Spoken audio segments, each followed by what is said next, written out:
as a woman of faith, how did you manage to stay encouraged experiencing something, as women, hair loss, that could really shake your confidence, your self-esteem. As a woman of faith, how did you stay encouraged through your journey?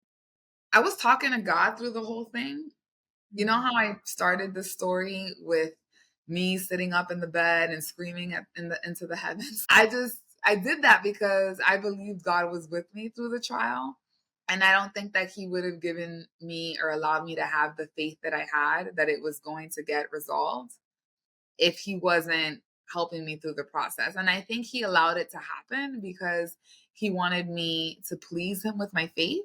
And he wanted me to be able to help other people and reach people in this moment where they feel hopeless and they feel afraid and they feel like they want to give up and they need that inspiration and they need that reminder that miracles happen every day. And Mhm. we just choose to believe them. And so there were other struggles that I've overcome in my life. I used to have an eating disorder. I had an eating disorder for 20 years. And I was able to overcome some of the negative behaviors around that about 5 years ago. But there was still this part of me that wanted to binge eat, like maybe 2 years after normalizing my behavior more than I had before.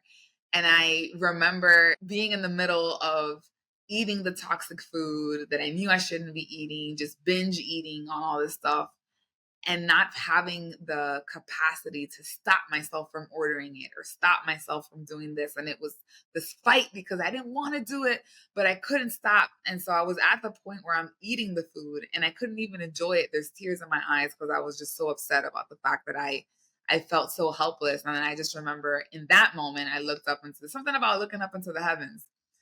It's like he sees you. I looked up into the heavens and I was like, God, I surrender. I can't do this anymore. I can't live my life like this anymore. You need to totally take over and just do what you do. Forgive me for the sin of gluttony. Transform me through the renewing of my mind and just take this from me because it's been too long. And in that moment, I was healed. Like I just didn't have that necessity to do things. I was able to stop myself. I was able to have chocolate in the house and not devour it.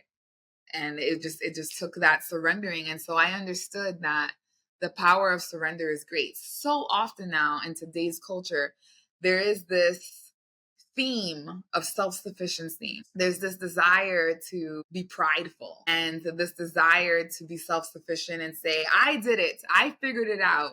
I can do it, as opposed to looking for the opportunity where we get to cue God in and we get to give him the glory for saving us time and time again. Because ultimately, everything that we have is because of him. Everything that comes into our life or comes out of our life is because he allows it. And so we should never really get to this point where we think it was just you that did everything, because you can lose it the minute you said that, if that's what God wants. And I think that one of the best parts about the Christian religion, because I'm a non-denominational Christian, is the fact that we get to ask for forgiveness. And I know that that's what some people feel a little hesitant about. They feel like, oh, they just want to shame you. They just want to make you think you're doing things wrong to control you.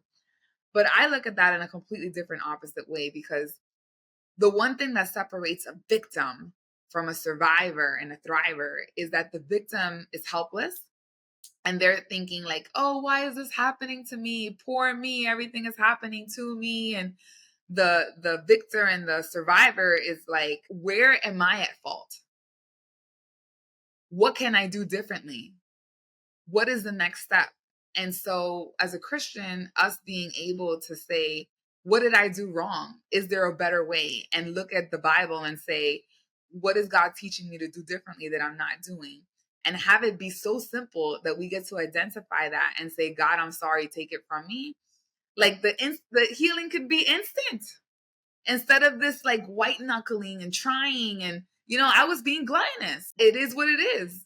Yes, like I felt this compulsion that I felt like I couldn't control, but at the end of the day, there was a choice I was making that I got to say I didn't want to make that choice anymore, and I got to find the fault in me, take ownership, not victimize myself, Not say, oh no, I'm a victim and this is horrible. This is happening to me. It's not my fault. Take ownership and surrender it to someone else. That's the by far the so much easier than white knuckling through anything. Yeah. Thank you so much for sharing that part of your story, your testimony. Like, truly, I feel like that's going to help someone out there who's watching, who's listening, who may have experienced the same thing, or maybe they're going through, an eating disorder right now. And the fact that you came out on the other side and you're giving God the glory for it. It's not you saying, I pulled myself up. It's like, no, God had to help me because I couldn't do it any other way. So thank you so much for just being open enough to share that part of your story with our community. I want to know, what do you believe is the hardest lesson that you've had to learn in life?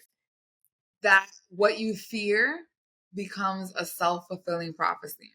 And there's so many different examples of that in my life. A job I had previously, the supervisor that I had was afraid that I was going to outwork her because I was new and hungry and ready to make an impression. And she was old and tenured and didn't want to work that hard with sales, trying to match energy. And I found myself in a position where, because she was my supervisor, I had to communicate my plans for expansion in the territory. And whenever I did that, I would turn around and I would notice the ball got dropped with exactly what aligned with my plan.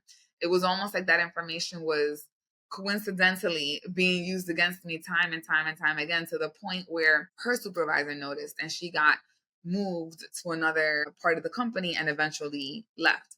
So her fear became a self-fulfilling prophecy because she feared it and she did things around that made itself actualize. If I had this fear that I was never going to regrow my hair and I was going to die bald and I would have to wear wigs for the rest of my life, that's exactly what would have happened. Because every time that I would have tried to implement something, in the back of my mind, I wouldn't be sold on it. I would have been like, this isn't working anyway. I'm just wasting my time. I might as well accept it. And I would self sabotage. But because my mentality was, I'm figuring this out or I'm going to die trying, you literally don't fail unless you give up. So you might as well not give up. So because I had that mentality, when something didn't work, it wasn't anything I attached a negative meaning to.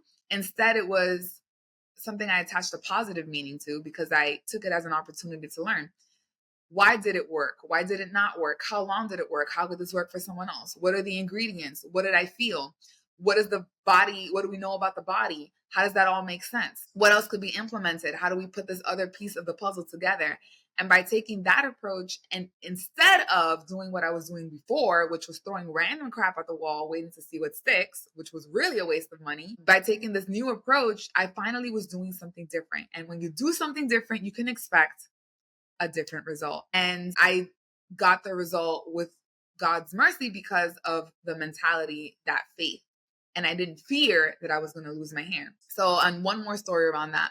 My father, who's currently dealing with stage 4 renal failure, I put him on an herbal protocol. He was getting results. His vision improved. His blood sugar improved. He's no longer diabetic, but he still had this programming in his brain that natural medicine takes a really long time and he's really old and he doesn't have time and it's way too many pills and this doesn't work. Even though I'm showing him labs and all of that, he set up these expectations that set him up to fail. And he would just start self-sabotaging, not doing things, not wanting to be bothered, not believing in it. And then now he's not doing it well and he's slowly, things are slowly getting worse. So pray for my dad, anyone who's listening to this, because I'm praying for him too. I just saw him today and I want him to have a more positive energy towards fighting towards a longer life. But he is 84 years old, so he's had a good run. But the point is that he's self-sabotaging himself because he doesn't believe that it can work, even though there's proof of concept. He's sabotaging himself because he's making these expectations that are unrealistic, that it's just going to be a straight shot up and just getting easily discouraged, but it's because he doesn't have the conviction. And so that's why, and I told you there's a million other examples I could give you, but I'll stop there. But that's why it's very clear to me that what you believe will become a self-fulfilling prophecy, or what you feel. what you fear. Yeah, I really want to put an emphasis on that word. You said belief. Like your belief dictates your actions. If you don't that's kind of like when they say like you're praying for something, you're asking God, help me with this or help me do this, and then you stop praying and then you like go and do behaviors that go against what you just prayed for. So it's like belief is powerful for sure. For sure. Just your mind. That's why we have to pray for God to renew our minds, to change our hearts, because if what we're thinking and we don't truly fully believe what we're asking for, how can we expect him to give it? Without belief, it's impossible to please God, right? So belief is so important. I don't think people consider that enough. What you Yeah. believe is important. Without works, faith. Exactly. They go hand in hand. Yeah. So yeah, I'm glad that you said that. And I will definitely be praying for your father as well. I appreciate You're that. welcome. So there's a woman listening to this and she's given up hope on her hair. She's just given up, you know. What are some words of encouragement or like maybe some wisdom you can share to a woman watching or listening to this today? Last night, I had a call with my girls. I have a cohort because the way that I help women is twofold. I do one-on-one coaching and group coaching, and then there's also a course, and it's all a combined effort to get them aligned with the way they're supposed to live their life to get the result. And the conversation that we had as a community was the fact that we have to create this roadmap of what a version of ourselves that can regrow hair looks like. There's no one listening to this that has not partnered with a practitioner that specializes in hair loss, is going to be able to do this assignment correctly. What that could look like is, as we were doing the assignment, is identifying the triggers. So if you're eating sugar, gluten, dairy, corn, or rice, if you have exposure to mold, if you have some low grade chronic inflammation or low grade chronic infection, that we can see based on your symptoms that are very common in women with hair loss. If you have symptoms of your hormones being out of whack, if you have symptoms of your immune system needing to be supported, if you're having digestive symptoms, if you are not sleeping well, like these are the things that are showing us that your body's being triggered. So we already know that if this is manifesting, then we cannot expect your body to regrow hair. Then we make a list of the improvers. What are the big needle movers? And now that's going to differ per person. I know in my practice, I don't just give everyone the same supplements. It's all personalized according to what's going on with their symptoms. I use labs only if I'm stuck after I do a lot of the cleanup work. That is basic to the operation. But we create a clear picture for what is going to move the needle in the right direction as far as everyone's own particular diet. When I was starting with my healing journey, I could eat nuts, but I couldn't eat them whole because I didn't have enough stomach acid. So if we're doing what's in the list of where we're avoiding the triggers, that's one of the things that needs to be addressed. So we're looking at what is that list of what the things that are improving your life that are really going to move the needle with your hair. And that doesn't look like putting minoxidil on your head. That doesn't look like oiling. That is superficial. That's not getting to the root cause, right? So that's not what that looks like. So we get clear on what the triggers are. We get clear on what's improving it. And then we get clear on how you get to live your life to keep the results that you have. So how are you eating? What are some low maintenance lifestyle things that you can put into your daily routine? Like, are you oil pulling? Are you sweating profusely? Things of that nature. And so when you have that and you're clear on what that looks like, to know whether or not you should give up on your hair means that you're doing absolutely everything to avoid the triggers, absolutely everything on the list of things that improve it, and you're eating the diet that is supposed to maintain your results, and you're not getting anywhere. And even then, what all that means is that we're missing a trigger. So the way that I was able to regrow my hair was only because I had absolute conviction that the result was possible. That's the only reason why I have so many pictures. If you go to my website and you go to the testimonials page, you will see pictures of me, pictures of my clients, video testimonials. The only reason that is possible is because of this extreme conviction that maybe it's not for me, maybe it's not going to work, maybe my kind isn't reversible, is completely out of the picture. We already discussed earlier what are some of the things that I feel I can't help with. Even though I feel like I can't help with them, I'm not going to say it's impossible. So we already talked about that. But for the woman who's listening to this and she feels like, oh, I've tried everything and nothing's going to work, you've never had that mapped out. You've never sat down with someone who specializes in this to really look at all the possible triggers. You've never sat down with someone who specializes in this. Maybe you sat down with your dermatologist. Maybe you sat down with a trichologist, but are they functional medicine practitioners? Did they reverse their own hair loss? To what degree? How long have they maintained it? These are the questions you need to be asking yourself, because we're over here going to dermatologists that are bald, and then we're getting surprised when we don't get the results, or when they're telling us, I'm sorry, there's nothing you can do. Of course, they're going to say that with the absolute conviction because that's what they believe. They're not going to fight for anything more. They haven't had a rep come in and tell them there's a miracle cure. So that is the word of advice that I want to leave to someone who's feeling like she's tried it all. I've been there. And then somehow I figured out how to spend $75,000. So I promise you haven't tried it all. Saril, thank you so much for everything that you shared. You've shared a lot of like just wisdom and knowledge with our community. Out of everything you shared, what is one thing you want our listeners to take away from our conversation today? Something that I want the listeners to leave with is what we were talking about earlier about your fear self-actualizing. So I want them to be very intentional about the decision that they're making, because you choose what you don't change. So if they want to choose living in the fear and focus on acceptance and move through that way, that's okay. Everybody has a different journey. But if they're listening to this and this title caught their eye, it's probably because they don't want to give up hope, but they might be living on the edge of fear. And so if you find yourself being that kind of person, I want you to align yourself with the reasons why you cannot accept permanent hair loss as a destination for you. Your reasons will come first and your results always come later. That's a straight up Tony Robbins quote right there. So when you get, like for me specifically, it was a breakup. I had just broken up with my ex that I thought I was going to marry. He cheated on me with a girl that was 10 years younger. Okay. I was 33. She was 23. Then I broke up with him.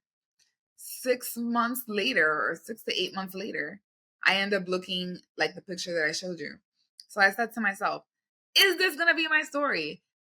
Or am I going to fight for the life of my dreams? And I want to say, I did get married to an amazing man.